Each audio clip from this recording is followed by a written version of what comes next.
The NanoGenizer comes equipped with an easy-to-use touchscreen system. This system allows you to set the pressure by simply pushing the button and selecting your desired pressure. Start by clicking the Start button. Lastly, click the Stop button to stop the process. The PLC touchscreen shows the pressure in real time. For added security, there is an emergency stop button located on the core power unit. The PLC touchscreen of the NanoGenizer comes equipped with numerous adjustable customer settings. Some settings that you can set are number of strokes, volume, and number of passes. Take a look at the arm of the NanoGenizer. There is a high hardness ceramic plunger inside the high pressure cylinder. During compression, the intensifier pump helps drive the sample into the diamond interaction chamber.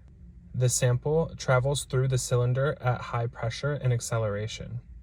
The core power unit of the NanoGenizer is what powers the entire homogenization process. It plugs into the wall, has an easy start system, and can be made in two different models, a 3D printed plastic model or a titanium model. Thank you for watching. Please watch our other videos that talk about the NanoGenizer in depth and subscribe to learn more features.